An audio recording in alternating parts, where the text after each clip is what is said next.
Finally, you arrive at your destination, or rather, the first checkpoint of your morning marathon. It's the antechamber just outside the king's bedroom, known as the Salon of the Bull's Eye, named for the single oval window high on one wall. The room is already filling up, a silent, shuffling crowd of men in elaborate coats and towering wigs, all of you drawn here by the promise of proximity to the sun. The air is thick with the scent of humanity, powdery wigs, a hint of yesterday's wine, and the nervous sweat of ambition. Everyone here is a master of feigned nonchalance, leaning against a gilded wall or pretending to admire a tapestry while their eyes dart ceaselessly towards the ornate double doors of the bedchamber. It is the 17th century equivalent of desperately trying to get a barista's attention during the morning rush, but with infinitely higher stakes and much more lace. You find a spot with a decent vantage point, trying to make yourself look important and at ease, which is difficult when your feet are already aching and you haven't felt your toes for an hour. Here, in this crowded room, the complex hierarchy of the court is on full display. Dukes and princes claim the prime real estate near the front, their status a physical barrier you cannot cross. Lesser nobles like yourself fan out behind them, a sea of hopeful, anxious faces. Everyone is waiting for one man. He is not a prince, not a duke, not even a general. He is the first valet of the king's bedchamber, and at this moment, just before 8 a.m., he is the most important person in France. His name is Alexandre Bontemps. You see him now, moving through the crowd with a quiet, unassuming grace. He is older, dressed in sober black, a stark contrast to the peacock surrounding him. He doesn't push or shove. The crowd simply parts before him as if by magic. His face is a mask of polite neutrality, revealing nothing, yet his eyes miss nothing. He is the keeper of the king's secrets, the manager of his private finances, and most importantly, the guardian of his sleep. The position of first valet is one of immense and intimate power, a role built on a lifetime of discretion. He has known the king since they were boys, and it is said the king trusts him more than his own ministers, more perhaps than his own family. In his hand, Bontemps carries the key. It's not just any key, it is the key. A heavy, ornate piece of brass that glints in the candlelight. It is the instrument that will officially begin the day. He holds it with a familiarity that speaks of thousands of mornings just like this one. He is the gatekeeper, the ferryman on the river that separates the mortal world from the divine presence of the monarch. Historians debate the true nature of the relationship between Louis and his valet, Bontemps. Was it a genuine friendship built on decades of trust, or was Bontemps simply the most masterfully discreet and politically astute servant in history? Watching him now, with his serene calm in this shark tank of a room, you suspect the truth is a complex mixture of both. He probably has the best job security in the kingdom, considering he knows where all the skeletons are buried, and likely holds the receipts for the shovels. At precisely 7:30 a.m., a hush falls over the room. Bontemps arrives at the doors. He doesn't so much as glance at the assembled nobility. He has seen this scene every morning for decades, and his placid expression tells you he's heard every conceivable excuse for why the Marquis de quelque chose must be allowed in first today. He is unimpressed. His focus is solely on the lock. He inserts the key, and the sound it makes, a solid metallic thunk followed by a well-oiled click, is louder than a cannon shot in the silent, expectant room. The sound seems to hang in the air, a signal that the performance is about to begin. The king is awake, or at least he's about to be. Behind those doors lies the heart of the kingdom. The king's bed sits within a special enclosure, separated from the rest of the room by a magnificent golden balustrade. This railing serves as a physical border, a stage line that most of you will never be permitted to cross. It turns his bedroom into a temple, and his bed into an altar. And only a select few are permitted into the Holy of Holies for the first, most private part of the ceremony. Bontemps pushes one of the doors inward, just enough to slip through, and closes it softly behind him. The crowd lets out a collective, barely audible sigh. The first barrier has been breached. Now the real waiting begins. The anxious, shuffling wait to see who will be granted the first and most intimate entry. You shift your weight from one aching foot to the other, and prepare yourself for the long vigil ahead. The door closes, and the world shrinks to the space of this room. The soft click of the latch is a final, definitive sound. On the other side of that gilded wood, the day is beginning for the king. For you, the waiting continues. The collective tension in the bullseye antechamber seems to rise a few degrees. The feigned nonchalance evaporates, replaced by a raw, naked anxiety. Men who command armies and own vast swathes of France are now fidgeting with their lace cuffs, avoiding eye contact. Their faces pale in the candlelight. This is the great equalizer of Versailles, the king's door. It reduces everyone to the status of a hopeful supplicant. You stand your ground, trying to control your breathing, acutely aware that any sign of weakness or impatience will be noted by the dozens of rivals surrounding you. Minutes stretch into an eternity. You pass the time by studying the intricate patterns on the ceiling, cataloging the faces in the crowd, and trying to remember if you insulted anyone important at the card table last night. Suddenly, the door cracks open again. A sliver of warm, candlelit air spills into the antechamber. Bontemps' impassive face appears in the gap. He doesn't speak. His eyes scan the room, a silent, sweeping gaze that holds the power of life and death in this gilded cage.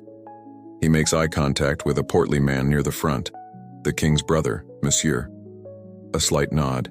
He then glances towards a younger man, the Grand Dauphin, the king's son and heir.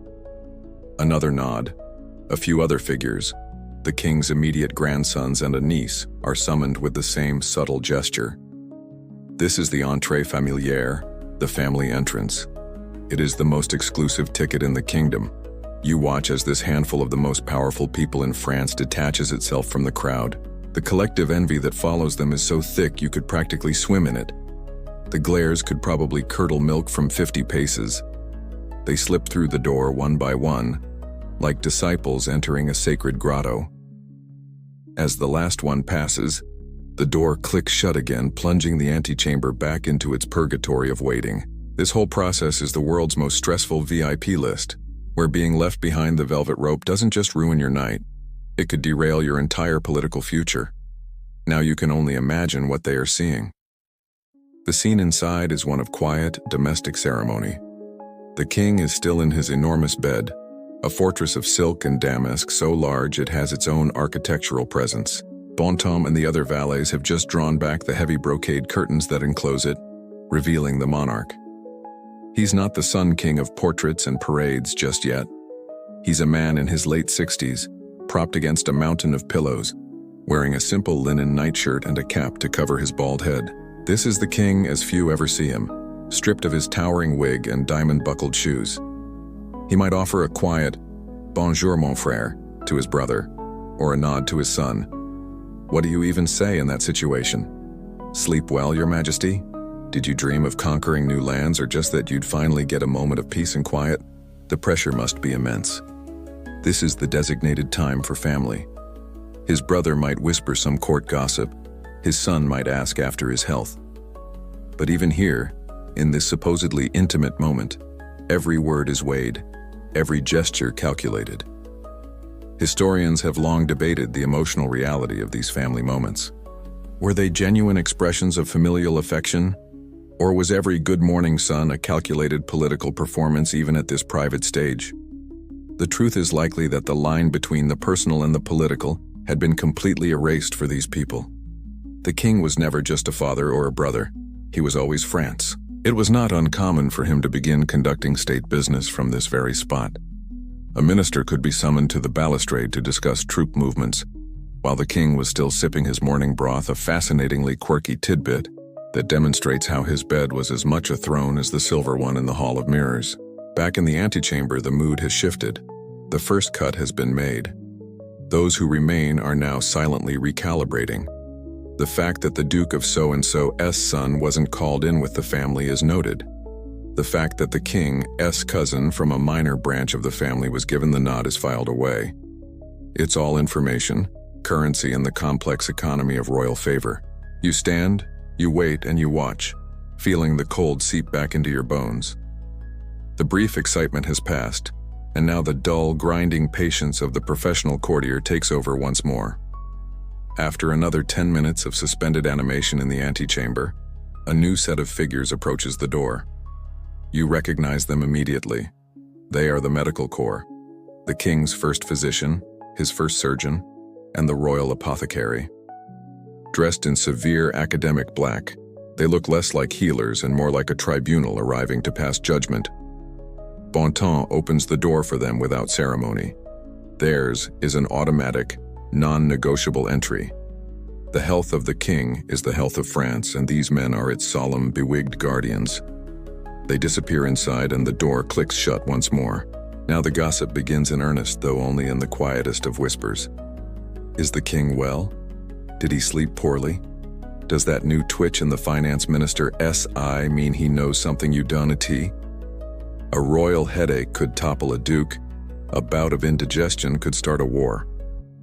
Inside the bedchamber, you can only assume a scene of grave medical theater is unfolding. The family members, who had been conversing in low tones with the monarch, take a half step back from the golden balustrade, ceding the floor to the experts. The first physician, a man named Guy Crescent Fagan, late in the reign, approaches the bed with the gravity of a high priest. He would never dream of touching the king without permission. Instead, the examination begins with a series of ritualized questions. Did your majesty sleep soundly? Did your majesty have pleasant dreams? Did your majesty produce a satisfactory movement? And this is where 17th century medicine gets truly fascinating. One of the valets will discreetly produce the royal chamber pot from the previous night.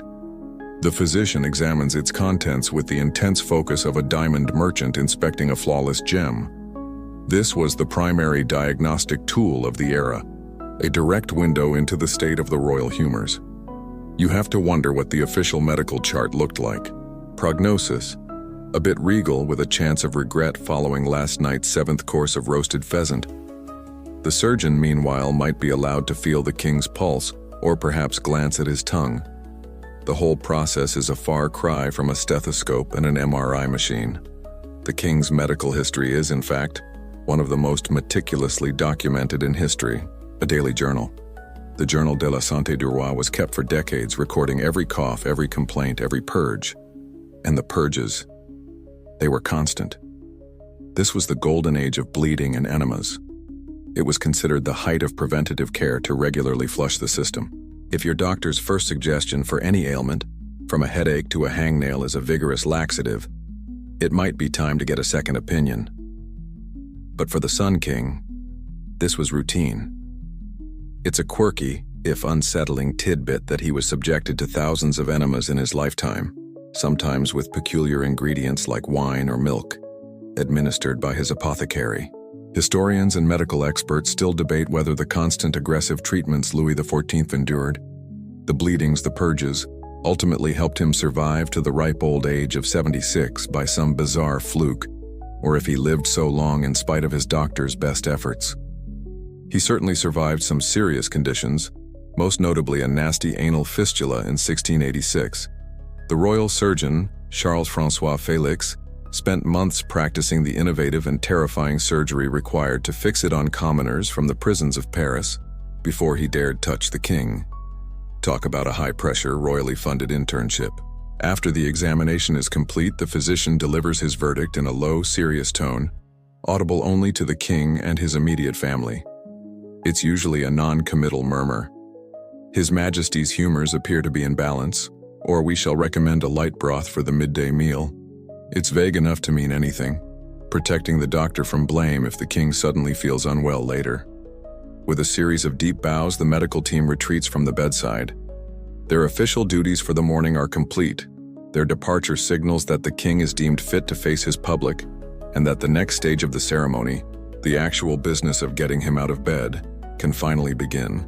You watch from your post in the antechamber as the medical men exit the king's bedroom. They glide through the crowd, their faces professionally blank, betraying nothing. The assembled nobles practically vibrate with unspoken questions, but no one is foolish enough to ask. The doctor's departure is a cue. Almost immediately, another small group is admitted, the royal barber and his assistants. They carry with them a collection of silver bowls, velvet-lined cases, and linen towels. This signals a tangible step forward. The king is being prepared. The man is about to become the monarch. Let's follow them inside again, into that rarefied air of the bedchamber. The king is now sitting up in bed, a damask robe perhaps thrown over his nightshirt. The family members are still present, silent observers to this next phase. The first valet, Bontemps, holds a silver basin of steaming water, while the barber lathers a brush with a block of almond-scented soap. The ritual of the morning shave begins. For a brief moment, the absolute monarch of France is in a position of profound vulnerability, leaning his head back as another man holds a straight razor to his throat. The trust involved is absolute.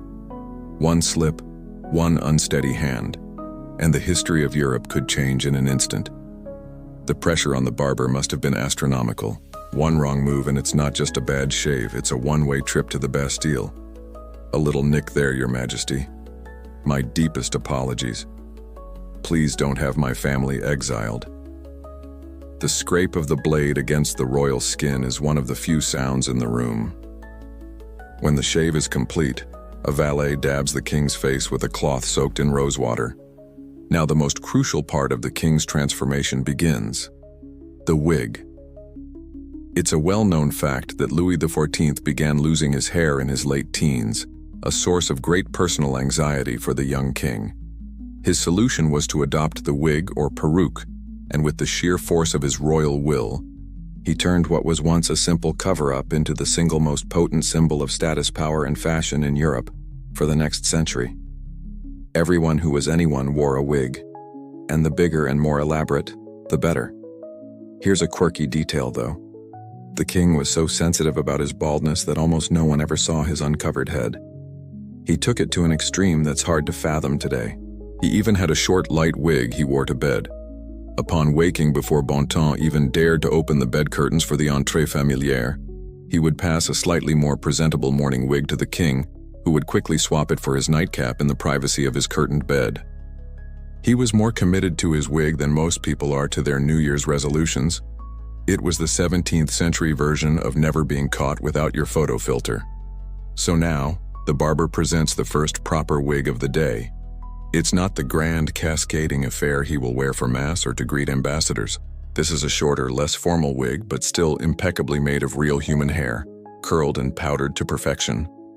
The king, his own sparse hair now cropped very short, settles this first wig into place. The transformation is immediate. The sleepy, aging man in the bed is gone, replaced by an image of composed authority. Historians disagree on the primary motivation behind the wig's universal adoption by the court. Was it purely a matter of fashion, driven by the king's personal insecurity about his hair loss? Or was it a calculated political move to create a uniform, age-defying, and instantly recognizable image of authority for the entire noble class? Standing here, it feels like the latter. The wig is a uniform and you're all soldiers in his army of style. You can't help but feel a phantom itch on your own scalp, where your own hot, heavy, powdered wig sits. It's a miracle the entire court didn't succumb to heat stroke on a daily basis, encased in layers of velvet and topped with what is essentially a well-coiffed sheep. The completion of the shave and the donning of the wig marks the end of the most private portion of the morning. The king is now ready to be seen. And that is your cue. The low murmur in the antechamber dies down as everyone senses the changing tide. The show is about to get a little bigger. You feel a subtle shift in the room's energy, a collective intake of breath. The barber and his assistants emerge from the bedchamber, bowing their way backward out of the royal presence. Their job is done. A new figure now takes command of the threshold, a man whose coat is so heavily embroidered with gold thread that he seems to generate his own light. This is the Grand Chamberlain of France, one of the great officers of the crown. If Bontemps the valet is the quiet, behind-the-scenes manager, the Grand Chamberlain is the flamboyant master of ceremonies. His role is not one of intimacy but of public ritual, and he is about to direct the next scene of this play. He confers for a moment in a low voice with the guards at the door, then turns to face the anxious sea of faces in the antechamber. He holds up a hand. The silence is absolute. This is the moment that separates the truly powerful from the merely important. It is time for the Grand Première Entrée, or the Grand First Entry. This stage of the ceremony grants access to a very select group: the grand officers of the crown, chief ministers, a handful of the highest-ranking dukes, and a few individuals who hold the king's particular favor. The right to this entry is a privilege so fiercely coveted that men have plotted, schemed, and bankrupted themselves to attain it. The Grand Chamberlain doesn't need a list. The hierarchy of this court is etched into his brain. He is the bouncer at the most exclusive club in the world, and he knows exactly who belongs in the VIP section. With a crisp, authoritative gesture, he signals the ushers. The great double doors swing silently inward, opening fully for the first time this morning. And there it is. You get your first proper look inside. The room is magnificent, awash in the warm glow of dozens of candles.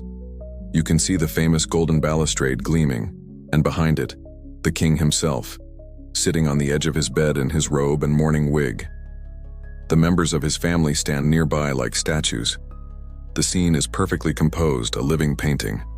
A jolt of adrenaline shoots through you, but the Grand Chamberlain's gaze sweeps right past you.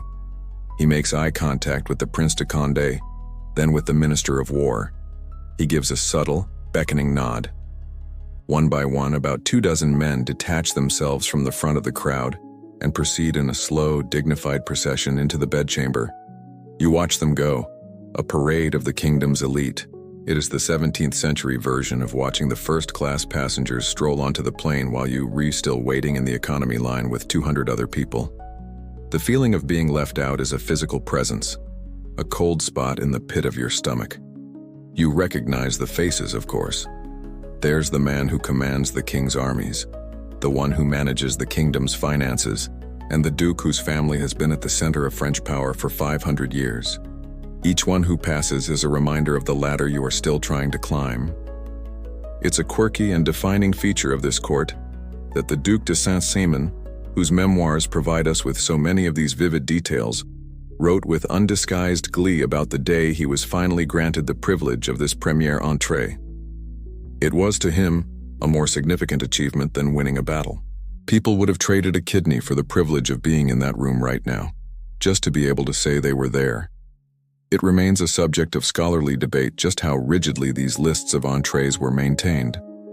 Were they absolute? Or could a clever courtier find a way to slip in with a higher group through charm, bribery, or by literally attaching himself to the coattails of a powerful patron? Looking at the stony face of the Grand Chamberlain, you suspect that tonight is not your night to test that theory. The chosen few have now arranged themselves inside the bedchamber, standing respectfully at a distance from the balustrade. The doors remain open, a tantalizing invitation. You can now see and hear what's happening, but you are not yet part of it.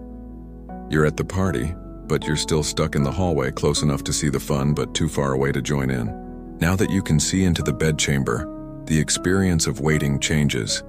It's no longer a blind vigil. It's an observation. You are a spectator in the outer tiers of the stadium, watching the action unfold on the field. The king, now seated on the edge of his bed, exchanges a few quiet words with his brother and son. The 24 grandees who were admitted before you stand in a silent, reverent arc, their eyes fixed on the monarch. The air is still, charged with the unique silence that precedes a formal ceremony. This isn't just a man getting out of bed. It's a state function, and the first order of business is spiritual. A new figure moves towards the royal bedside. This is the Grand Almoner of France, the highest-ranking ecclesiastic of the court, usually a cardinal or an archbishop. He carries a small ornate basin containing holy water and an aspergillum, a small brush for sprinkling it. He bows deeply before the king. Another courtier, the master of the wardrobe, hands the king a richly embroidered dressing gown, which he slips on over his nightshirt. The king then kneels on a prie-dieu, a portable prayer stool that has been placed beside his bed. For a man approaching 70, he moves with a practiced if stiff dignity. The Grand Almoner offers the holy water. The king dips the fingers of his right hand into the basin, then makes a slow, deliberate sign of the cross. His voice, when he speaks, is lower and raspier than you'd expect, but it carries across the silent room. He begins to recite the Lord's Prayer in Latin, Pater Noster qui es in caelis. The moment the first words are spoken, a wave of motion ripples through the court. Every single person from the duke standing beside the king's bed to you, leaning against the wall in the antechamber, bows their head. All the wigs dip in unison, a forest of powdered horsehair paying homage. Some are no doubt praying for the health of the king and the glory of France. Others are praying for a lucrative government appointment, and at least half the room is probably just grateful for the opportunity to close their eyes for 30 seconds without anyone noticing. It's been a long morning already. The king's role as His Most Christian Majesty was a cornerstone of his rule. His authority, he believed, came directly from God, and these daily rituals were essential to publicly reinforcing that sacred bond. This morning prayer, followed by a full daily mass, was the spiritual scaffolding upon which the entire day at Versailles was built. Historians often debate the depth of Louis XIV's personal faith. Was he a genuinely devout man who saw himself as God's chosen representative on earth? Or was his public piety a masterful piece of political theater, designed to reinforce the divine right of kings? As you stand here, head bowed, listening to the drone of Latin, it's impossible to tell. The performance is flawless, and at this court, the performance is the reality. It is also a quirky contradiction of life at Versailles that this moment of solemn piety will be immediately followed by hours of ruthless political maneuvering, gossip, and social backstabbing. It's a place of dizzying spiritual flexibility, where you can go from prayer to plotting the downfall of your rival, the Duc de Bouillon, in the span of 5 minutes. The king himself, for all his public devotion, famously maintained a series of official mistresses for decades. Housing them in luxurious apartments just a short walk from the chapel, the prayer concludes, Sed libera nos a malo. Amen. A soft, collective murmur of Amen echoes from the assembled courtiers. The king crosses himself one last time and rises from his knees. The prayer stool is whisked away. The spiritual portion of the morning is officially over. The king has made his peace with God. Now he will attend to the business of being king, and that begins with getting properly dressed. The entire atmosphere shifts subtly, from one of hushed reverence to a more businesslike, though still formal anticipation. The first official act is complete, logged in the great, invisible ledger of court procedure. The final Amen fades and the spiritual aura dissolves, replaced by an atmosphere of sartorial gravity. The business of dressing the king is about to begin in earnest, and it starts at the top. The Grand Chamberlain gives another subtle signal, and the royal wigmaster, the maître barbier perruquier, steps forward with his assistants. They carry not one wig, but several, each perched on a padded stand shaped like a human head. It's a slightly surreal procession, like a silent, hair-based boy band being presented for the king's approval. The king, still in his dressing gown, and the shorter, less formal morning wig, eyes the selection. This is a crucial decision, the 17th century equivalent of standing in front of a full closet and declaring you have absolutely nothing to wear, except in this case, the closet is a room containing hundreds of wigs, and your choice will be scrutinized by the most powerful people in Europe. The wigs on display are magnificent works of art. Cascades of dark powdered curls, each one meticulously crafted from real human hair, fall from a central parting.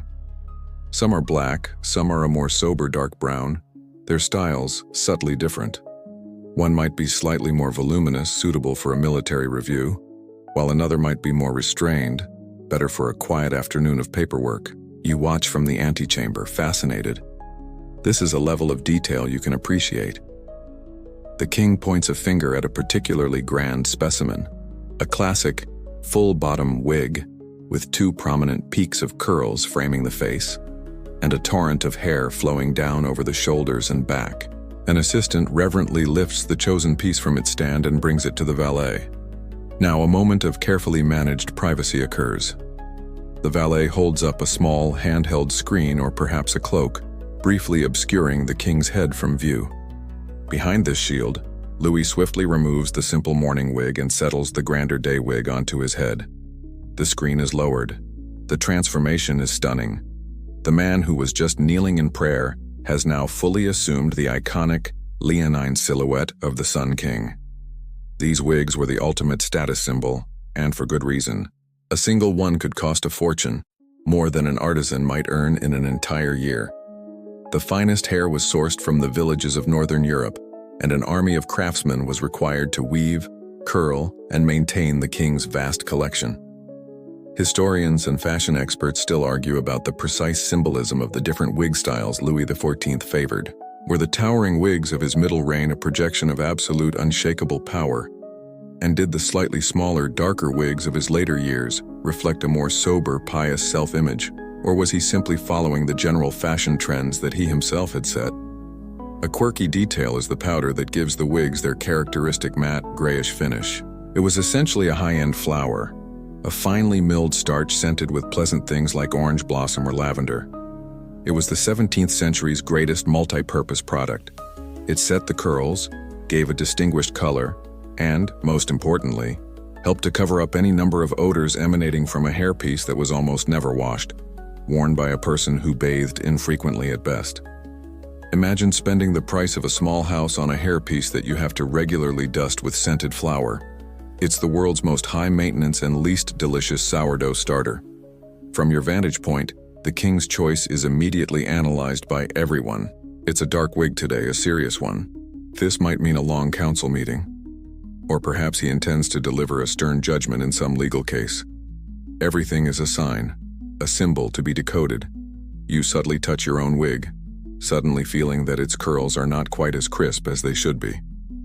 The king has made his choice. He is now properly coiffed. The stage is set for the next, and much larger wave of the audience to be admitted. The king adjusts the monumental wig on his head, a final settling pat. This is the signal. The Grand Chamberlain, who has been guarding the threshold, turns his commanding gaze back to the antechamber. He gives a crisp, almost imperceptible nod to the ushers. It's time. This is the moment you've been waiting for since you crawled out of your cold bed hours ago. It's the entrée de la chambre, the entry of the bedchamber, and this one is for you. A collective shuffle, a rustle of silk and brocade, passes through the waiting crowd. You feel a gentle but insistent pressure from behind as everyone surges forward. This is your cue to move. You take a step, then another, and then you are crossing the sacred threshold, moving from the purgatory of the antechamber into the inner sanctum. The change in atmosphere is immediate. The air is warmer in here, thick with the scent of beeswax candles and the concentrated perfume of the inner circle. Your feet sink into a plush Savonnerie carpet, its vibrant patterns a world away from the cold stone floors of the hallway. The room, which had seemed so stately and spacious with only 30 people in it, is now suddenly, shockingly crowded. It is like going from a private museum viewing to a Black Friday sale in the blink of an eye. Dozens of nobles, dukes, marquises, counts, and barons pour in, each one trying to secure a good vantage point without appearing to be so crass as to actually push. It's a delicate dance of subtle sidesteps and polite but firm occupation of space. You find a spot a few rows back from the golden balustrade, which is the best you can hope for. From here you have a clear, if slightly obstructed, view of the king. You are now one of nearly 100 men packed into this room for the sole purpose of watching a man get dressed. It is, without a doubt, the most overqualified and best-dressed live studio audience in history. The concept of personal space has not yet been invented, and you're close enough to the baron on your left to critique the quality of his lace, and to the comte on your right to know that he favored the garlic-heavy sausage at last night's supper. A low murmur of hushed greetings and whispered comments fills the room, a stark contrast to the near-total silence of the earlier entrees. This daily attendance wasn't optional. The king's bedchamber was the true center of the French government. To be seen here every morning was to prove your loyalty, your relevance, and your proximity to power. To be absent was to be forgotten, a fate worse than death for a courtier. Historians have debated the primary function of this mass audience. Was it a genuine act of power sharing, allowing the nobility to feel involved in the monarch's life? Or was it a sophisticated form of surveillance forcing the most powerful men in France to waste their mornings in a ritual that kept them under the king's watchful eye and away from their country estates where they might be tempted to plot rebellion? Standing here, Feeling the weight of 100 pairs of rival eyes on you? It certainly feels a lot like the latter. That gleaming golden balustrade is the only thing separating you from the king. It's a powerful symbol of the barrier between the monarch and even his highest subjects. It's a quirky but telling anecdote that this barrier wasn't always respected. Once, a desperate duchess, unable to get a petition to the king through normal channels, supposedly gathered her skirts and vaulted right over the railing to plead her case. The court was aghast at this shocking breach of protocol, but the king, amused by her sheer audacity, actually granted her request. It's a small reminder that for all its rigid formality, this is still a place of intense human drama. As you stand here, craning your neck for a better view, you can understand the desperation. The king is about to take his breakfast, and every moment is an opportunity. Now that the room is settled into a state of crowded, buzzing anticipation, the next ritual begins. The first gentleman of the bedchamber steps forward and gives a nod. In response, a small, formal procession enters. 2 ushers walk backward, clearing a path, followed by a servant carrying a silver tray covered with a starched white napkin. The tray is presented to the first gentleman, who then carries it the final few feet to the king. The entire court watches in silence. After all this waiting, all this ceremony, it is finally time for the king's breakfast. And what a breakfast it is. For a monarch known for a legendary, almost superhuman appetite, a man who would later in the day consume a feast of 4 different soups, a whole pheasant, a partridge, 2 large slices of ham, a salad, a plate of pastries, fruit, and hard-boiled eggs for a single meal. His first meal is shockingly simple. The servant lifts the napkin to reveal a single steaming silver bowl of broth, a bouillon, and perhaps a small piece of bread.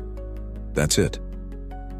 After nearly 2 hours of elaborate ritual involving the highest-ranking people in the kingdom, the man is having a cup of soup. It's a bit of an anticlimax, really. But even this simple act is layered with ceremony and a hint of mortal danger. Before the king can take a single sip, the ritual of the épreuve, the testing, must be performed. The official in charge of the king's drink, a role known as the gobelet, steps forward. He takes the bowl, bows, and takes a small, deliberate sip of the broth. He then eats a tiny crumb of the bread. Everyone watches him. He waits a moment, his expression neutral. He doesn't drop dead. Excellent. The food is declared safe. Only then is the bowl presented to the king. This is a daily public reminder that being the king means someone, somewhere, might want to poison you. The official food taster has what is possibly the most stressful job at court. The pay is probably good, but the retirement plan is basically just keep not dying. The king takes the bowl and sips the broth, sometimes dipping the corner of his bread into it. He eats with a focused efficiency, not lingering. You watch him, along with everyone else. You've been awake for hours and haven't eaten a thing. Your own stomach is rumbling, a traitorous noise you try to suppress.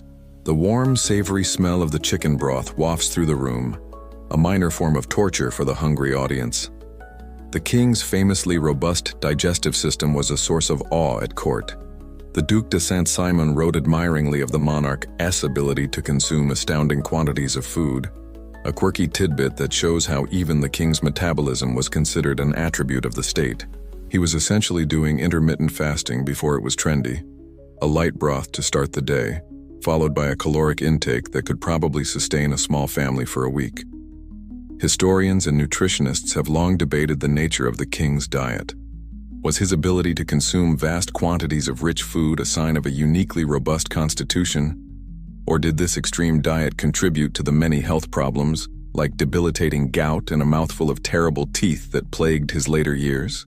Watching him now, consuming his simple, prescribed breakfast under the watchful eye of his physician, you see the contradiction at the heart of his life. A man of legendary excess, bound by the strictest of routines. He finishes the broth, dabs his lips with a napkin, and hands the empty bowl back to the first gentleman. The tray is removed with the same pomp and circumstance with which it arrived. The breakfast is over. It was a brief 5-minute interlude in a multi-hour ceremony. But now, with the spiritual and nutritional preliminaries out of the way, the main event can finally commence. The king is about to get dressed, and you have a front row, standing room only ticket. The silver breakfast tray is gone, and a new kind of tension fills the air.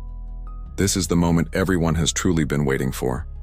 It is the climax of the morning ritual, the peak of the ceremonial mountain. It is time for the king to receive his shirt. This might sound trivial to you, a simple piece of underwear, but in the coded world of Versailles, the presentation of the chemise is the day's greatest and most sought-after honor. This is a level of office politics that makes squabbling over a corner office look like a playground squabble. Here, the ultimate prize is the right to handle the boss's linen. The master of the wardrobe steps forward, carrying the day's shirt. It's not just any shirt. It's a magnificent creation of the finest snow-white cambric, exquisitely soft, with delicate lace foaming at the collar and cuffs. It lies perfectly folded on a velvet cushion. First, however, the king must be undressed. He stands up from the edge of the bed. Two valets approach and deftly untie his dressing gown, slipping it from his shoulders. He now stands before the entire court in his simple nightshirt and breeches. Then, in a movement of practiced synchronicity, one valet takes the right sleeve of the nightshirt and another takes the left. They slide it up and over his head, and for one fleeting, astonishing second, the King of France is bare-chested before 100 onlookers. A ripple of something, awe perhaps, or just surprise, passes through the room. It's probably the most exciting thing to happen here all month. Now, for the main event. According to the rigid laws of court etiquette, the honor of presenting the fresh shirt falls to the highest-ranking nobleman in the room. If the king's son, the Dauphin, is present, the right is his. If not him, then the king's brother, Monsieur. After them, the princes of the blood, and then the dukes, all in a precise and unalterable order of precedence. Today, you see the Dauphin step forward. The master of the wardrobe presents the folded shirt to him. The Dauphin takes it, approaches his father, and prepares to perform the ritual. But the etiquette of Versailles could be a cruel and sometimes comical mistress. There's a famous story about how this very ritual could go absurdly wrong. One bitterly cold morning, just as one lady-in-waiting was about to hand the shivering queen her shift, a higher-ranking duchess entered the room. Protocol demanded the shift be handed to her. Just as she was about to present it, an even higher-ranking princess arrived, and the shift had to be passed again. All the while, the poor monarch stood there, freezing and bare, waiting for the laws of etiquette to be satisfied.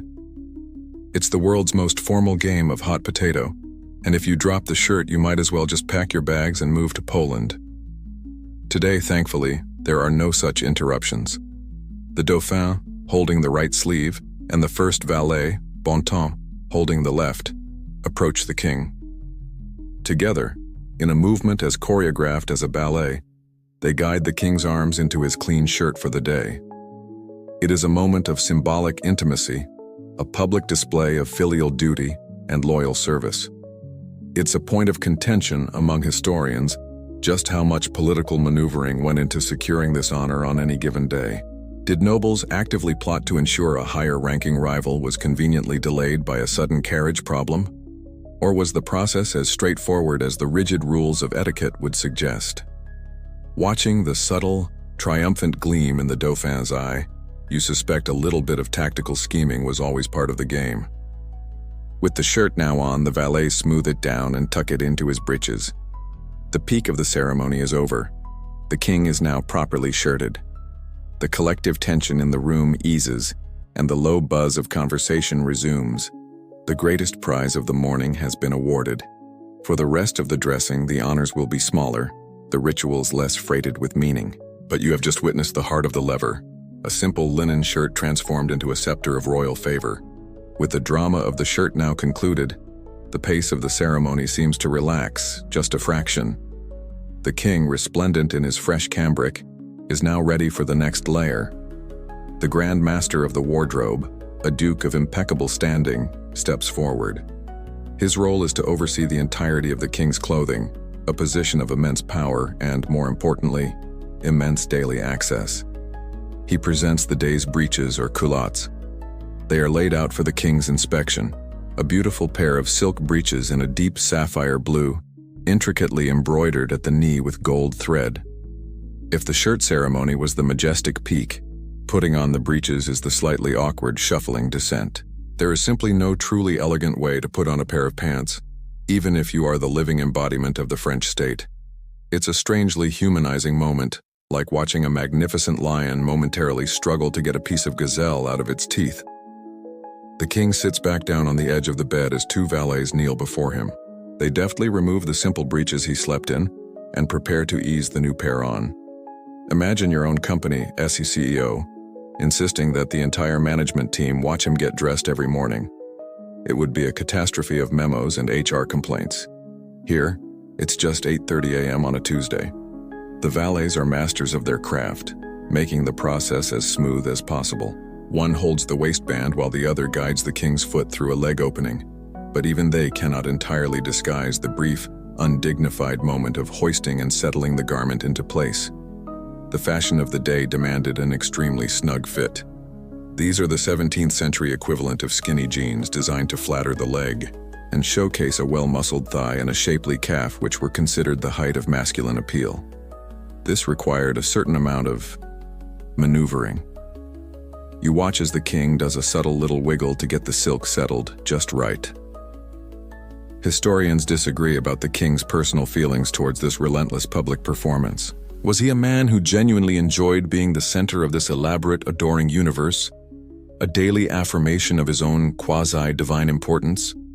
Or was he, in some way, a prisoner of the very etiquette he had created, a man who hadn't known a moment of genuine privacy since he was 5 years old and perhaps secretly yearned for it? Watching the practiced, impassive look on his face as a valet fastens the buttons at his knee, it's impossible to say. The mask of majesty is perfect.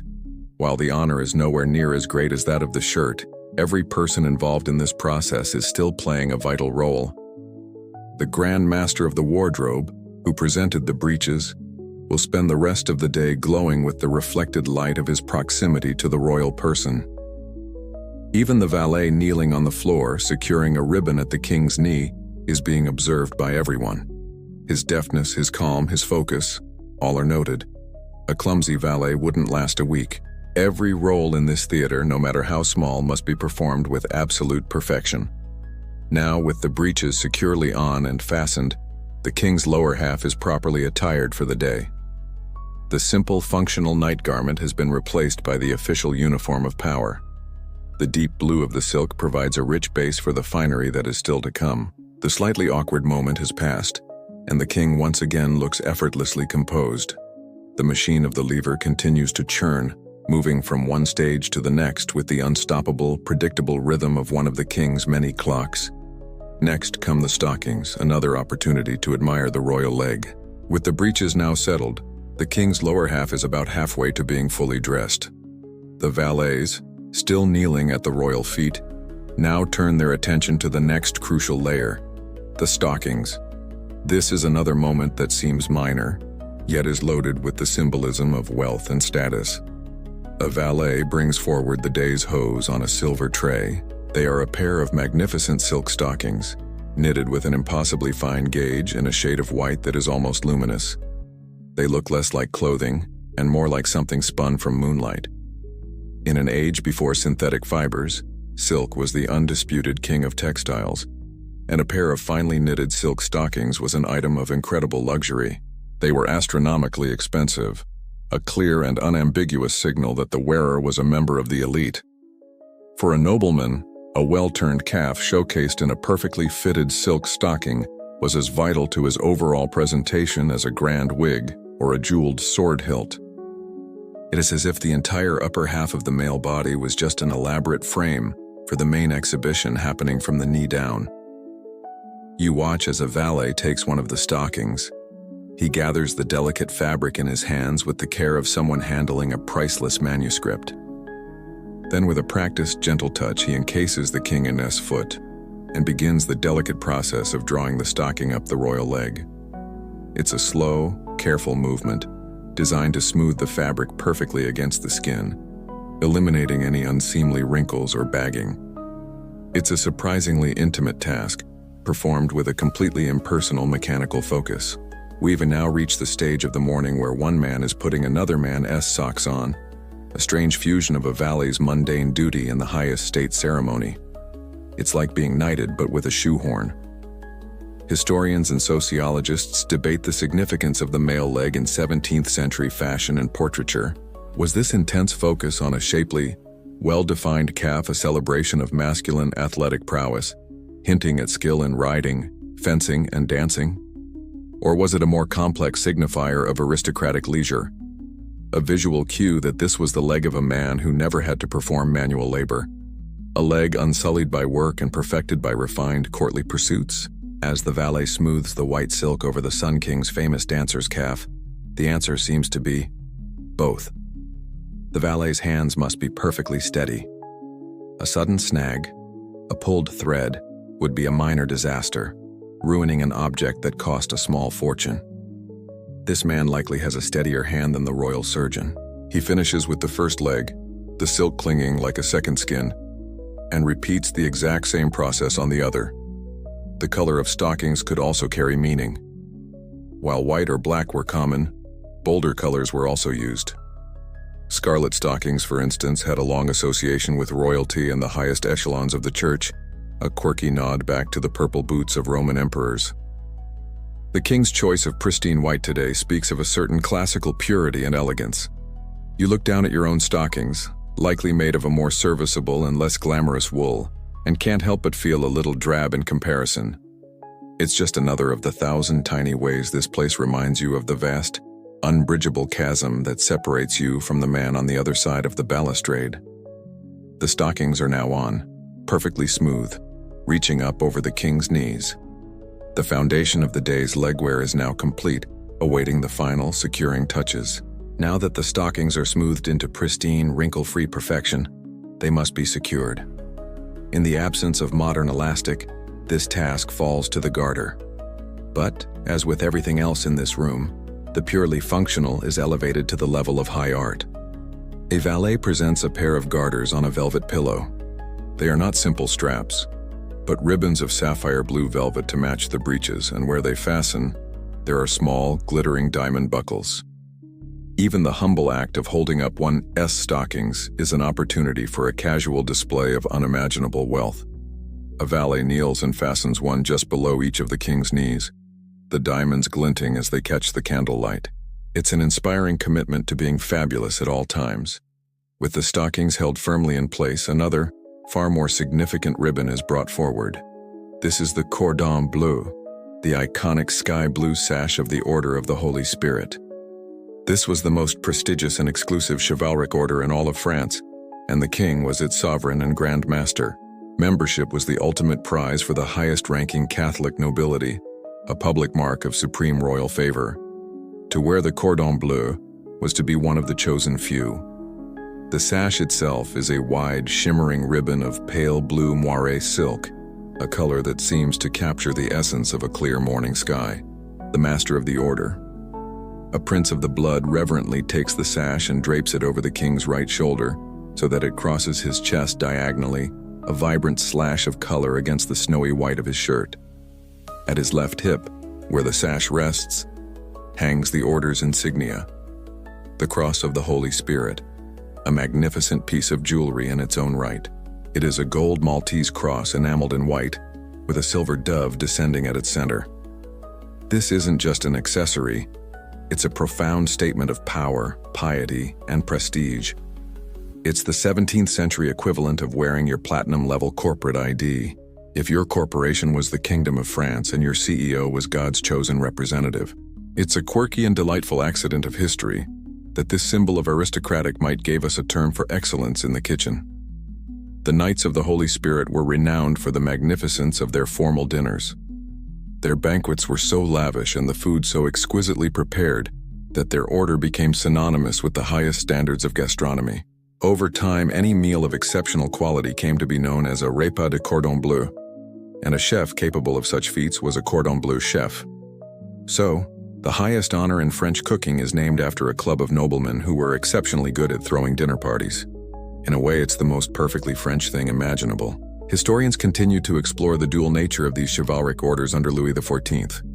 Were they primarily military and religious institutions as they were originally founded to be, or had they evolved into sophisticated political tools used by the king to reward unwavering loyalty and bind the great noble families of France directly and visibly to his own person? Looking at the room, you can see the answer. You note the other men present who also wear the pale blue sash, a select, powerful fraternity within the larger court. The sash is a uniform that separates them, a visible manifestation of the intricate web of power that Louis had so masterfully woven. You watch as the king adjusts the sash, the dove of the Holy Spirit resting at his hip. The addition of this single ribbon has once again transformed him, layering the image of a terrestrial king with the spiritual authority of a holy order. He is not just a ruler, he is the defender of the faith.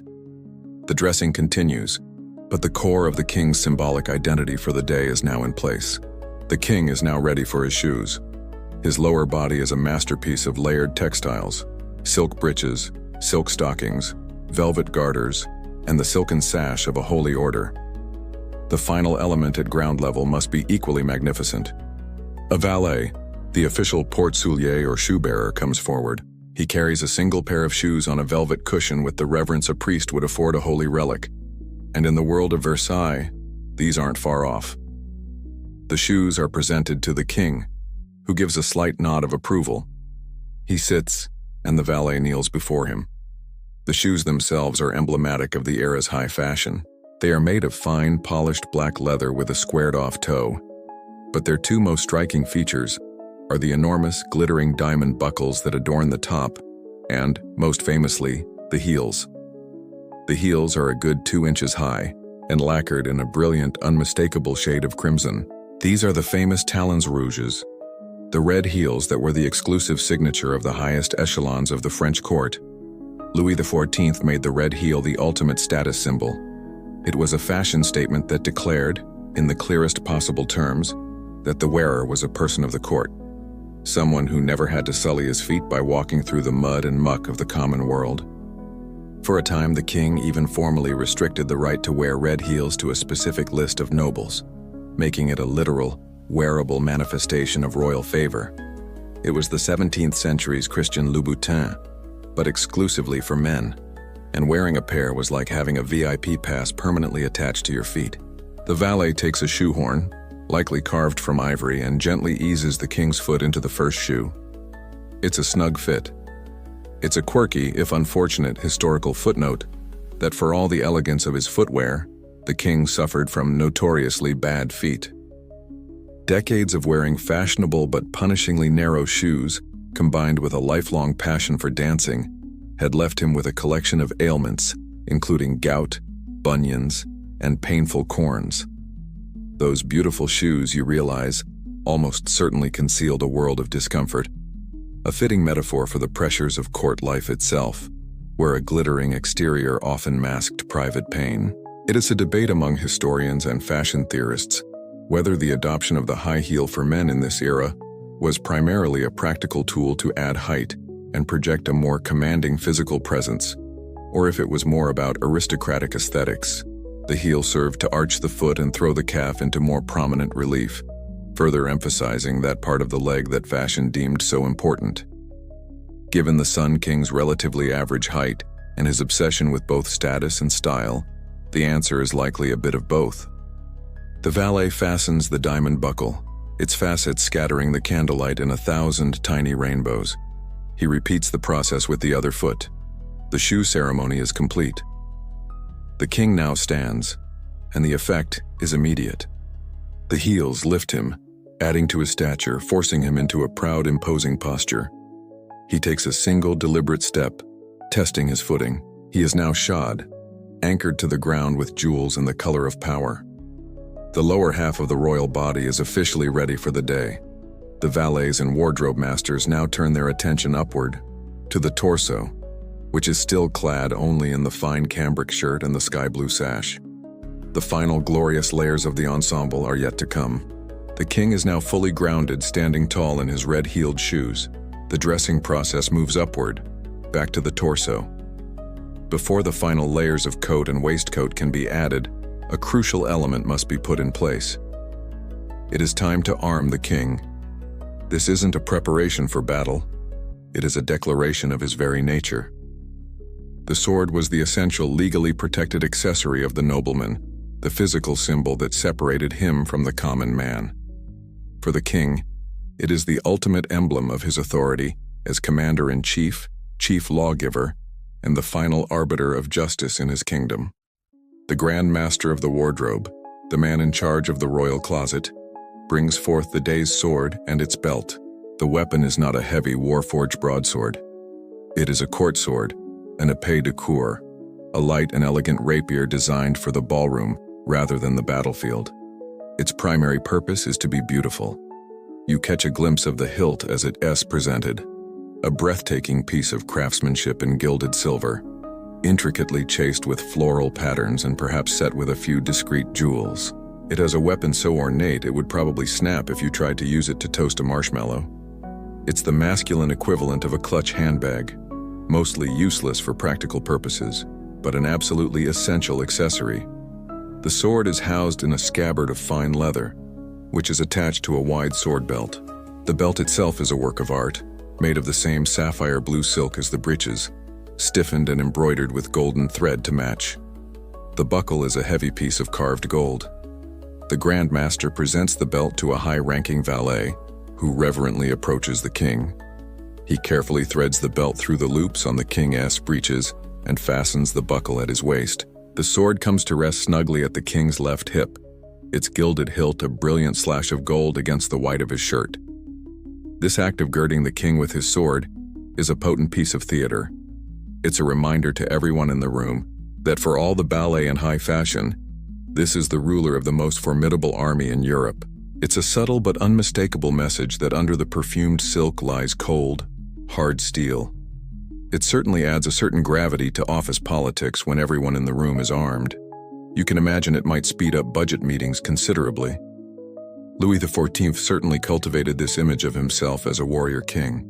He personally led his armies on campaign during several major wars, and court artists were endlessly commissioned to paint him in glorious suits of armor, leading his cavalry to victory.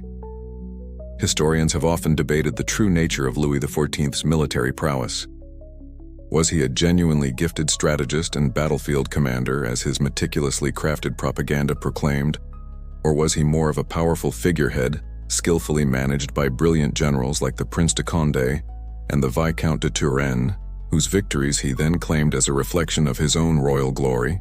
As you watch him now, his hand resting casually on the pommel of his sword, it doesn't really matter. In this room, image is reality. He looks every bit the commander.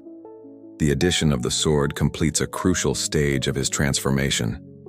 He is no longer just a man being dressed, he is a monarch being armed, his power made manifest and worn at his side.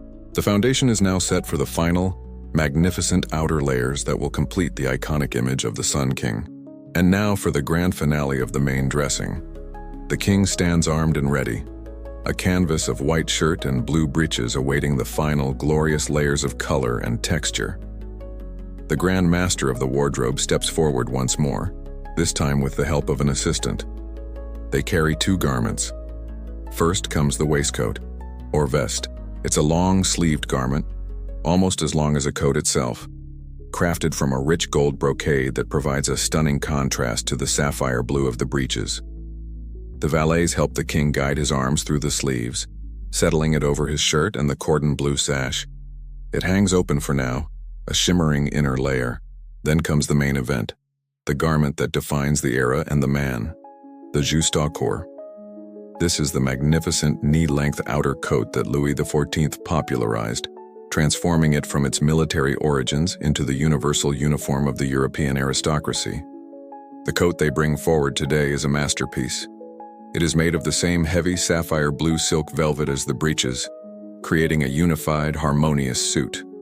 But it's the embroidery that takes your breath away.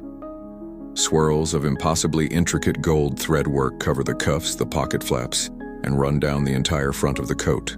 You can make out patterns of oak leaves, laurels, and tiny sunbursts, the king's personal emblem, all glittering as they catch the light. This isn't just clothing. It's a wearable declaration of power. The coat probably weighs more than a suit of armor and certainly cost more than a small country church. The Grand Master of the Wardrobe holds the coat open, and with the first valet assisting, they perform the final draping. The king turns slightly, slipping one arm, then the other, into the sleeves. The heavy garment settles onto his shoulders with a soft whoosh of displaced air. The effect is dazzling and immediate. The man is now fully encased in the iconic silhouette of his reign. The wide, flared skirts of the coat give him a powerful, commanding stance, while the rich color and shimmering gold proclaim his royal status from across the room. The entire look is a masterclass in the philosophy of more is more. The concept of minimalism is still a few centuries in the future. Historians of fashion debate the precise origins of the juste corps. Was it a direct evolution of the practical coats worn by soldiers, gradually embellished and refined for court life? Or was it a more deliberate and revolutionary creation, designed by the king and his team of tailors to forge a new, distinctly French image of masculine power that the rest of the world would rush to imitate? Looking at the stunning piece of wearable architecture now on the king's back, it feels like a deliberate act of genius. Now for a quirky detail about all this finery. Running down the front of the coat is a line of at least 40 large golden buttons, each one a miniature work of art in itself. But you notice the valets only fasten 3 or 4 of them at the king's waist. The rest are purely for show. In many court coats of this era, the corresponding buttonholes weren't even cut open. They were just embroidered outlines. It was the ultimate expression of decorative excess, a row of functional objects rendered purely ornamental, simply because they could be. It's like owning a supercar that you refuse to drive faster than a golf cart. You stand in the crowded room, a little overwhelmed by the sheer sensory input. The deep blue, the brilliant gold, the flash of diamonds, the pristine white of the lace. The Sun King of the official portraits is standing before you, fully formed. The long, painstaking process of building the monarch piece by piece is almost complete. He looks less like a man wearing clothes and more like a living monument, a statue of gold and velvet that has miraculously come to life. The king now stands before you, a vision of sartorial perfection in sapphire and gold. The visual assault is complete. He is a masterpiece of textile and tailoring. But to be a monarch, one must command all the senses, not just sight. The final layer of his preparation is an invisible one, a fragrant armor against the realities of his world. It is time for the perfume. Let's be honest for a moment about the olfactory landscape of Versailles. For all its glittering chandeliers and polished marble, the palace did not smell good. With 10,000 people, hundreds of animals, inadequate sanitation, and kitchens vast enough to feed a city, the ambient aroma was a rich and complex tapestry of wood smoke, cooking odors, unwashed humanity, and the faint but unmistakable tang of sewage. Think of a sprawling, glamorous music festival on its 4th day, but with more wigs. In this environment, perfume was not merely a luxury, it was a tactical necessity. It was an act of olfactory warfare against the pervasive stink of the 17th century. The court of Louis XIV was so famous for its dedication to fragrance that it was known throughout Europe as La Cour Parfumée, the perfumed court. And the king himself led the charge, earning the title of the sweetest-smelling monarch. A valet now steps forward not with a spray bottle, but with a delicate square of linen and lace, a handkerchief or mouchoir. It has been liberally doused in the king's scent of the day. The perfumes of this era were potent, oil-based concoctions, heavy with animalic base notes like musk, civet, and ambergris, layered with intense floral hearts of jasmine, tuberose, and rose. Many of the most prized ingredients were derived from the glands of animals, a fact that would probably cause a modern animal rights activist to faint. The king takes the handkerchief. He doesn't apply the scent to his skin, but to his clothes and wig, dabbing it lightly at his cuffs and the powdered curls behind his ears. The fragrance blooms in the warm air of the room, a cloud of expensive, intoxicating scent. He then tucks the handkerchief into one of his coat pockets. He doesn't just wear a fragrance. He inhabits a personal atmosphere, an invisible bubble of olfactory perfection that moves with him, announcing his arrival and overpowering any lesser unpleasant smells in his path. It's a quirky fact that later in his life, the king's enthusiasm for these heavy perfumes waned significantly. He developed a sensitivity, some say an allergy, to the complex scents he once adored, and in his old age, he could tolerate only one fragrance, the clean, fresh scent of orange blossoms. He became so obsessed with it that he filled the orangery at Versailles with thousands of orange trees and had them placed in silver tubs all around his apartments so that even the air he breathed would be purified by his favorite floral note. It is a matter of debate among social historians whether this intense focus on perfume was primarily a practical response to the era's hygiene standards, or lack thereof, or if it was another more subtle tool of social stratification. The rarest and most expensive scents created an olfactory hierarchy, allowing the elite to be distinguished not just by sight, but by smell. Your ability to afford a perfume based on ambergris, washed up on a distant shore versus a simple lavender water, said as much about your status as the quality of your lace. From where you stand, you can smell it now, a wave of orange blossom and something deeper, more musky, that cuts through the stuffy, warm air of the crowded room. It is the scent of pure, unadulterated power. It is the final sensory shield, the finishing touch on the flawless manufactured being that is the King of France. He now looks and smells, every inch a monarch. The grand construction is complete. The king stands, a symphony in blue velvet and gold brocade, radiating a powerful cloud of orange blossom. The major components of his public armor are all in place. All that remains are the final, intricate details, the small touches that elevate an outfit from merely magnificent to truly royal. It is time to accessorize. First, a valet approaches with the cravat. This is the ancestor of the modern necktie, a long rectangle of exquisitely fine linen, bordered with a deep ruffle of lace. And this isn't just any lace. In the 17th century, handmade lace was one of the most precious commodities on earth, often valued at far more than its weight in gold. A single yard could take a skilled lacemaker months to produce. The sheer volume of it on the king's cravat and the matching ruffles at his cuffs is a casual, almost careless display of wealth, equivalent to wearing a string of priceless diamonds as a shoelace. It's a bold choice, essentially a giant, costly bib for a man who will be eating and drinking in public. But you suppose when you have 1,000 servants, laundry day is someone else's problem. The valet, with the delicate touch of a surgeon, expertly loops the cravat around the king's neck.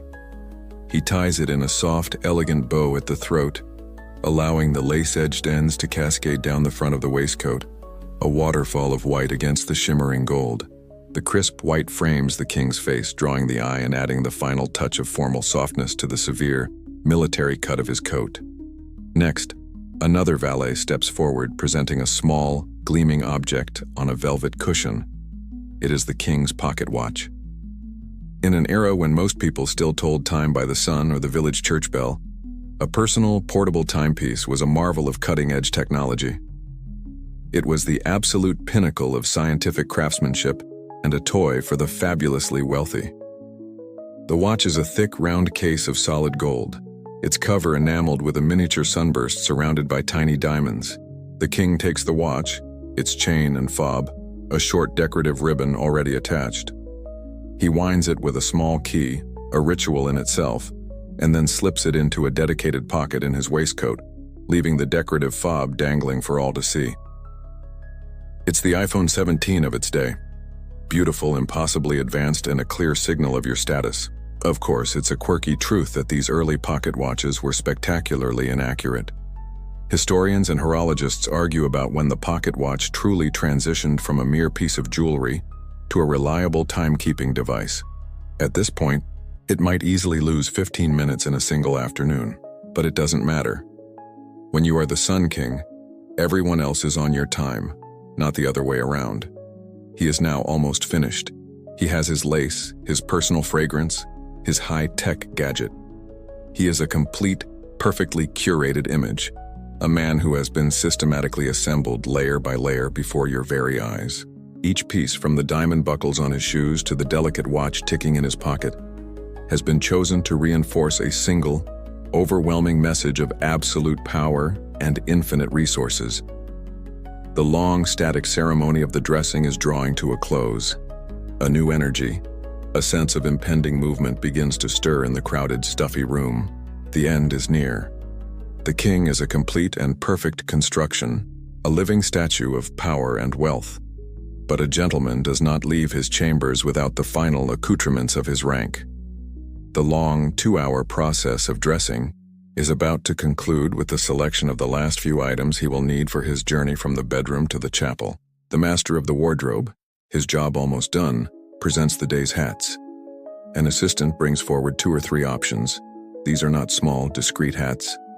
They are the grand, wide-brimmed beaver felt hats of the era, the kind you associate with swashbuckling heroes, complete with a sweeping plume of dyed ostrich feathers. The king inspects them and indicates his choice.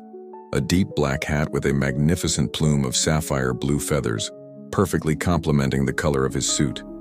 Now, here is a crucial point of court etiquette. The king will not actually put the hat on his head. To be bareheaded in the presence of a superior was a fundamental sign of respect. And since the King of France has no superior on earth, he alone can remain covered. However, to wear a hat indoors, in his own home, was considered a breach of decorum. The solution is a masterpiece of aristocratic absurdity. He takes the hat and tucks it under his arm. It is a carrying hat, a purely symbolic object, too essential to his full dress to be left behind, but too informal to be worn. It's a fashion accessory so exclusive you don't even use it for its intended purpose. Next, a valet presents a pair of gloves and a walking cane. The gloves are of fine, butter-soft kid leather, and the king takes them, holding them in his hand along with the hat. The cane is a length of polished ebony, topped with a heavy chased gold knob. He isn't infirm. He doesn't need it to walk. The cane is another accessory of power, a sort of civilian scepter, something to gesture with, to lean on while in conversation, and to generally complete the image of a man of substance and leisure. It's the 17th century equivalent of carrying around a prop, just to make yourself look more interesting and important. Historians of material culture debate the primary function of the walking cane for a healthy man like the king. Was it a genuine walking aid, a remnant of a pilgrim's staff, or had it become a purely symbolic object, used to denote authority and provide a focal point for courtly gestures and postures? As the king takes the cane and rests his hand upon its golden head, it certainly feels less like a walking stick and more like a scepter of the everyday. The king is now finally ready to go. After a journey that started in the dark before dawn, passed through the hands of valets, barbers, doctors, princes, and wardrobe masters, the Sun King has fully risen. He stands for a moment, a complete and dazzling figure taking in the room. He has his sword at his hip, his hat under his arm, his gloves in hand. He is, for all intents and purposes, ready to leave the house or, well, the bedroom. It's only taken 3 hours. A new energy electrifies the room. The long period of static observation is over. The king is about to move. The crowd of courtiers, you included, begins to subtly stir and shift like a flock of birds preparing for flight. All eyes are on the king, waiting for the signal, the first step that will release you all from this gilded, crowded room and propel you into the next stage of the day.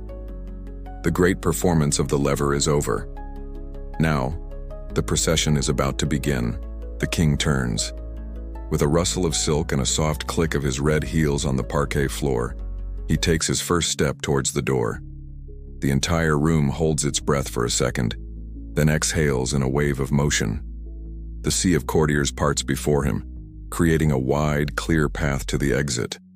Those of the highest rank, his brother, his son, the great ministers, fall in immediately behind him. You, being of a slightly lesser station, wait a moment and then join the back of this flowing, glittering river of humanity as it streams out of the bedchamber.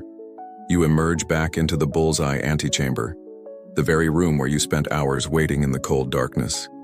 The scene has changed. The room is still packed wall to wall, but this is a different crowd. These are the people who do not have the privilege of the entree, the next tier of the nobility. Provincial aristocrats visiting the court, army officers hoping for a promotion, artists desperate for a commission. They have been waiting here all this time, not for the honor of watching him dress, but for the far more practical hope of being seen by him as he passes. Their faces are a study in raw, naked ambition and desperate hope. It's the 17th century version of lining a red carpet, hoping a celebrity will notice your sign. They press themselves back against the walls, forming a human corridor for the royal procession. You are now part of the spectacle they are watching. The roles have been reversed. An hour ago, you were the anxious spectator. Now you're part of the inner circle, processing past the hopefuls. Many of them hold folded documents in their hands, petitions or placets. This was a fundamental, if seemingly chaotic, part of how the government functioned. You didn't email an assistant to get on the king's schedule. You placed yourself in his path and tried, in the few seconds it took him to walk past, to catch his eye and hand him your request. It's the world's most stressful elevator pitch, delivered in a hallway while the elevator is speeding past. The king glides through this corridor of need. His gaze is usually fixed forward, a mask of serene indifference. He rarely takes a petition himself. Instead, a secretary who walks just behind him will pluck the documents from outstretched hands without breaking stride. But the king sees everything. He was blessed with a famously photographic memory for faces, a quirky but powerful political tool. He would notice instantly if a familiar courtier was missing from his usual post. This incredible memory kept the entire nobility in a state of low-grade panic, compelling them to attend these daily rituals without fail. To be absent was to be noticed, and to be noticed for your absence was the beginning of the end. It is like having facial recognition software in your brain that is constantly scanning for who didn't show up to the morning meeting. Historians are divided on the effectiveness of this petitioning system. Was it a surprisingly democratic feature of an absolute monarchy, allowing even minor figures a direct, if fleeting, channel to the king?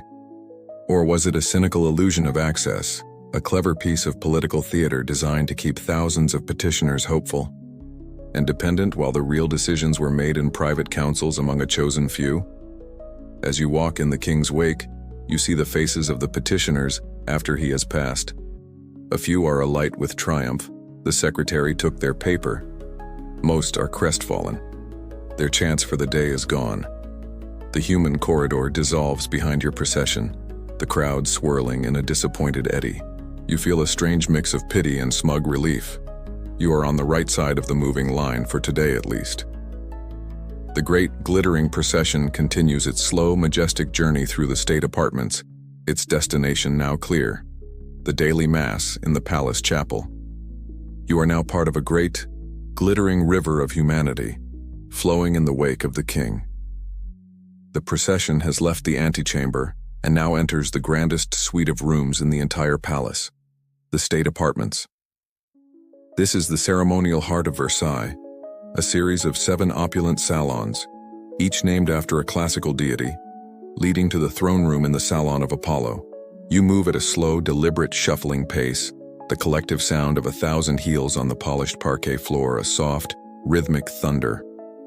The walk is so slow, if you were wearing a modern fitness tracker, it would probably congratulate you on your excellent lengthy nap. The journey takes you through a world designed to stun the senses into submission. You pass through rooms with soaring frescoed ceilings depicting the heroic deeds of antiquity, their allegorical meaning always pointing back to the glory of the Sun King. The walls are hung with priceless Italian paintings and French tapestries. You walk past gilded tables and cabinets, their surfaces groaning under the weight of crystal and porcelain. You remember hearing stories from older courtiers about how these very rooms were once furnished with solid silver tables, chairs, and torchères, an almost mythical display of wealth. It's a quirky and slightly sad fact that in 1689, to pay for one of his many wars, the king had all of it. Tons of solid silver furniture, hauled away to the mint and melted down into coins. It's like pawning the family jewels to pay the electric bill, but on a scale that's impossible to comprehend. The climax of this daily procession is the passage through the most famous room in the world, the Hall of Mirrors. As you enter the long gallery, the effect is breathtaking no matter how many times you've seen it. On your right, a series of 17 enormous arched windows look out over the magnificent gardens. On your left, 17 identical arches are filled with 357 individual mirrors, which at the time were a luxury item as costly as a great masterpiece. They capture the light from the windows and the flickering flames of thousands of candles in the chandeliers, multiplying them into an infinite, dazzling display. You can see your own reflection, and the reflection of the hundreds of courtiers around you, repeated over and over, a ghostly army of wigs and silk. It's a great opportunity to quickly check that your own wig hasn't gone crooked. Historians of architecture and power have long debated the primary intention behind this grand enfilade of rooms. Were they primarily a lavish home for the king, or were they a carefully orchestrated theatrical set of machine for manufacturing awe, where every salon was a new scene designed to tell a story about the king's absolute power? As you are swept along in this slow-moving tide of humanity, it certainly feels like you're an actor on a very grand stage. The king is the center of this moving universe. He walks with a slow, unwavering dignity, his red heels clicking softly. He might occasionally turn his head to offer a brief word to a high-ranking minister walking beside him, or bestow a nod upon a courtier he passes. To receive such a nod is to have won the lottery for the day. To be ignored is the norm. The entire procession moves with him, a magnificent, multicolored tail to a human comet. Its final destination, the great double doors of the royal chapel at the end of the hall. The tedious, static performance of the lever is over, but the mobile performance of the court is in full swing, and you are playing your part. As you shuffle along in this human glacier, you begin to notice that the silent, reverent awe of the initial procession has started to thaw. Now that you are a good 20 yards behind the king, a low, controlled buzz of conversation begins to rise. This is not idle chatter. This is business. The daily walk from the bedroom to the chapel is one of the most important political moments of the day. It's a mobile office hour, a rolling meeting where the fate of the kingdom can be nudged in one direction or another. It's basically the 17th century version of an open plan office, but with a better dress code and significantly more marble. Your role in this is primarily one of observation, and if you're lucky, participation. You are a professional information gatherer, and this hallway is your hunting ground. Your eyes dart around, taking in the constantly shifting social landscape.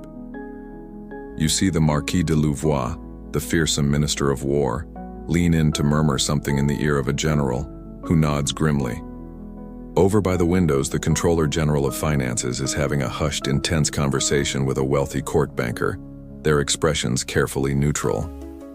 This is where the real work gets done, not in formal councils, but in these brief, snatched conversations in the gilded corridor. You strain your ears, a skill you have honed to a fine art. Eavesdropping isn't rude here, it's a core competency. You try to decipher the meaning behind the fragments you overhear. Courtiers often spoke in a kind of code, a language of innuendo and metaphor to protect themselves from unfriendly ears. A discussion about the poor health of a mutual acquaintance might be a coded reference to a nobleman who is falling from favor. An offhand comment about a planned hunting party in Flanders could be the first hint of a new military campaign. The entire procession is like a live, unencrypted newsfeed, and your job is to read between the lines, trying to figure out whose stock is rising and who is about to get socially bankrupted. Suddenly, the entire procession slows, and a ripple of silence spreads backward from the front. The king has stopped. He has turned to face one of his ministers, his expression unreadable, and has asked a quiet question. The minister answers in a low tone, his head bowed. The entire court, 100 of the most powerful people in France, is now forced to stand still, pretending to admire the ceiling frescoes while every single one of them tries to read the king's lips.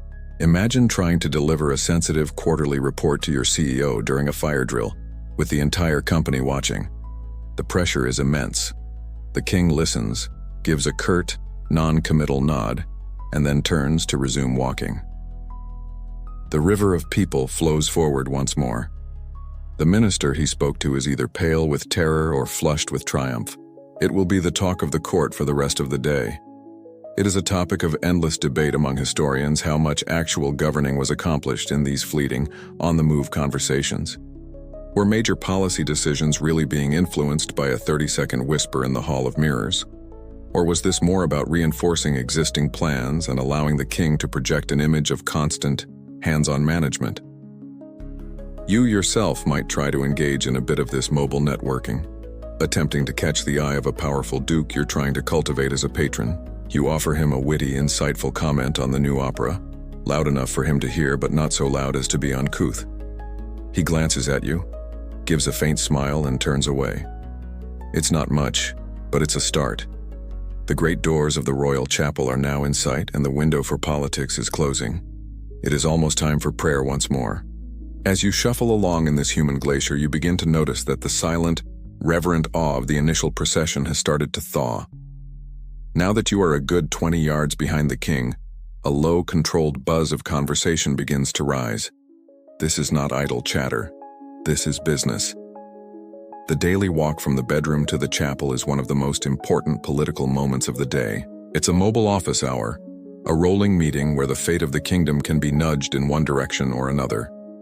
It's basically the 17th century version of an open plan office, but with a better dress code and significantly more marble. Your role in this is primarily one of observation, and if you're lucky, participation. You are a professional information gatherer, and this hallway is your hunting ground. Your eyes dart around, taking in the constantly shifting social landscape.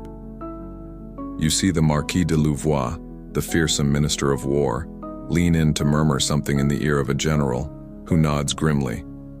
Over by the windows, the Controller General of Finances is having a hushed, intense conversation with a wealthy court banker, their expressions carefully neutral. This is where the real work gets done, not in formal councils, but in these brief, snatched conversations in the gilded corridor. You strain your ears, a skill you have honed to a fine art. Eavesdropping isn't rude here, it's a core competency. You try to decipher the meaning behind the fragments you overhear.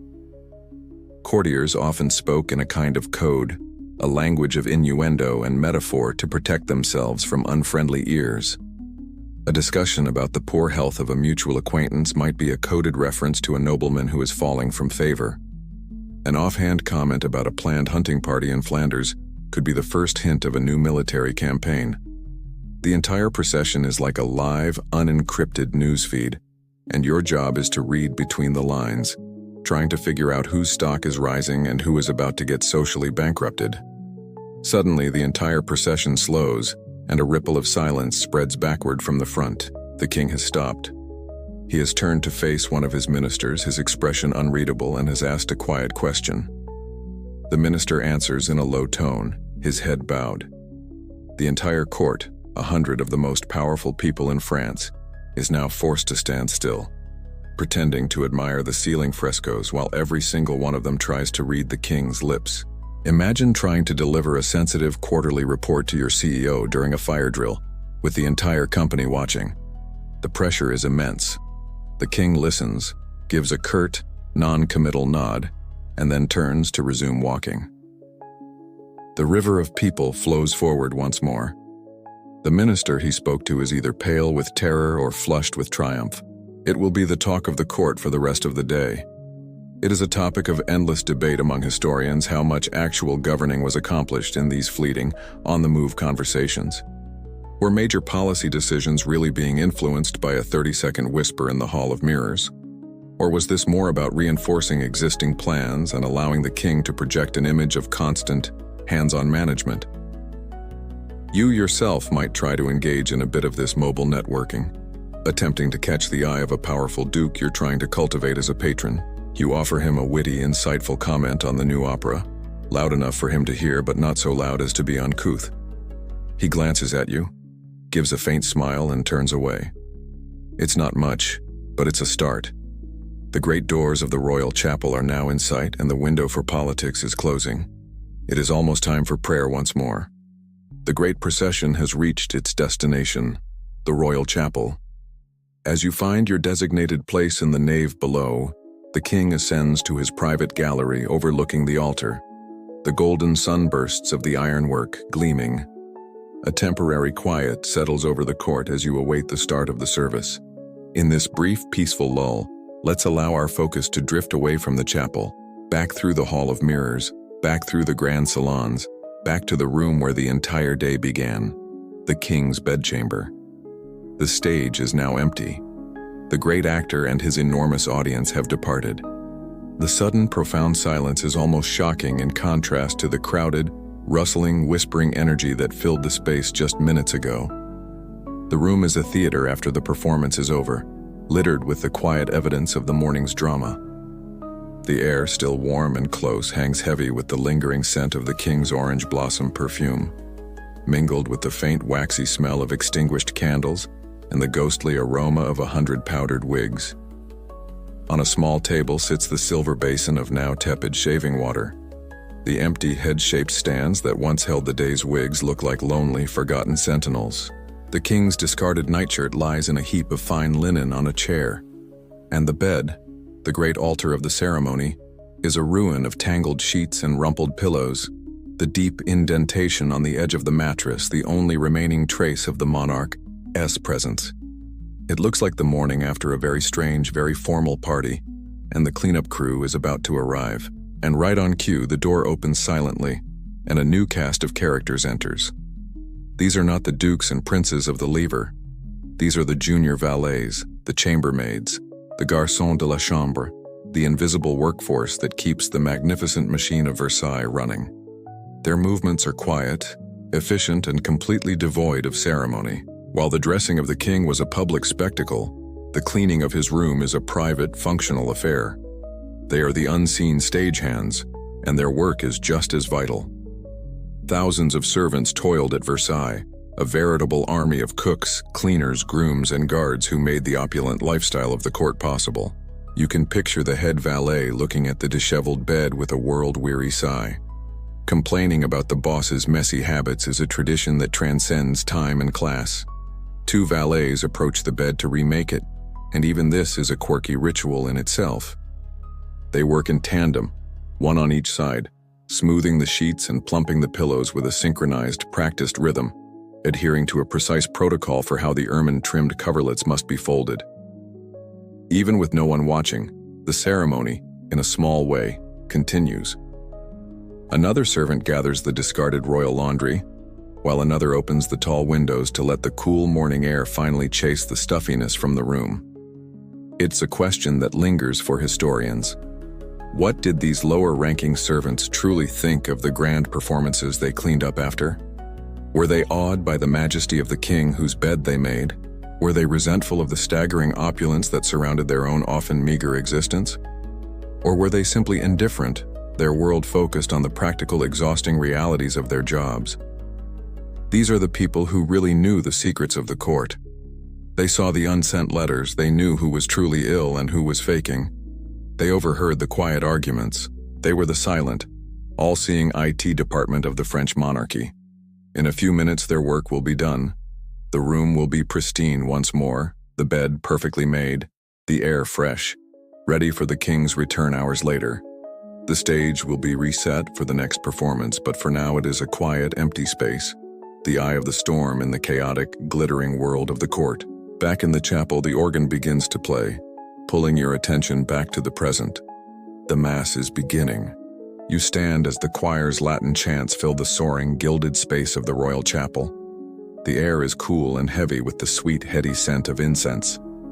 From his gallery above, the king kneels, a solitary, devout figure, his piety on display for the hundreds of you assembled below.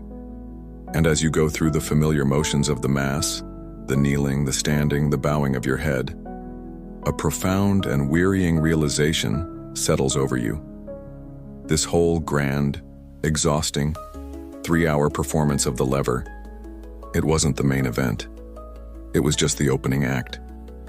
You've been awake since 5, stood in a series of crowded rooms for hours, and your feet feel like they've been tenderized with a meat mallet.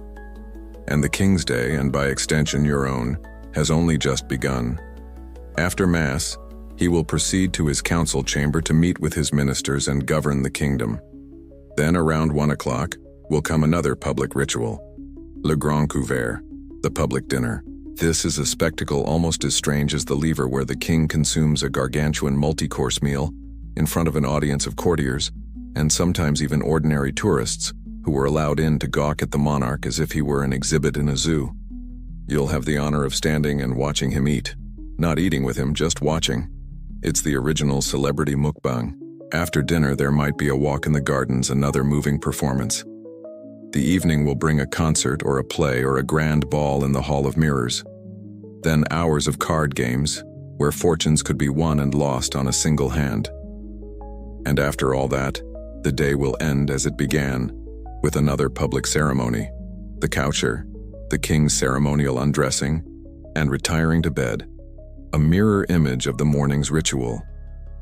This is the rigid, unaltering rhythm of your life.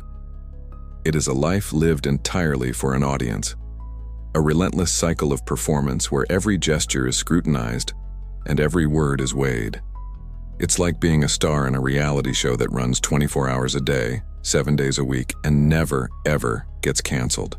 The king, in his genius, created this system of etiquette not just to display his glory, but to domesticate his powerful and once rebellious nobility. He has trapped you all in this golden cage, forcing you to expend all your energy, not on plotting against him in your distant provinces, but on fighting for the honor of handing him his shirt. Historians and sociologists still grapple with the psychological impact of this endless public performance on the individuals of the court. Did living a life with almost no privacy or spontaneity lead to a unique courtier personality, characterized by supreme emotional control and a mastery of social masks? Or did it cause widespread, simmering anxiety and psychological distress? As the final blessing is given and the court begins to stir, preparing to follow the king to his next engagement, you know the answer is both. You are a master of the game, but the game is exhausting. The painstaking, multi-hour daily dressing ritual was not the summit of your day's labor. It was merely the preparation for the endless performance that is your life, and tomorrow, before the sun rises, you will wake up in the cold and the dark, and you will do it all over again. And so, our long morning at Versailles comes to a close, a journey that began in a cold, dark attic room and ended here, in the splendor of the chapel, with the day's real work only just beginning. The sleepy Sun King is now fully awake, and his court, that glittering galaxy of hopefuls and rivals, continues its slow, ceaseless orbit around him. But for us, the performance is over. The great, heavy doors of the past can swing shut, leaving the rustle of silk and the scent of orange blossoms to fade into the quiet of the night. You've stood for hours in the cold, you've watched and you've waited, and now that vigil has ended. There are no more rituals to attend, no more subtle gestures to decode. The crowd is dispersing, the candlelight is softening, and the vast, demanding palace is finally receding into the gentle landscape of a dream. Your part has been played, and now you can let the silence and the darkness draw you down into a deep and well-earned rest, leaving the endless performance far, far behind. Let the weight of the day drift away. Let the soft background hum be the only sound you hear, and allow yourself to finally, peacefully fall asleep.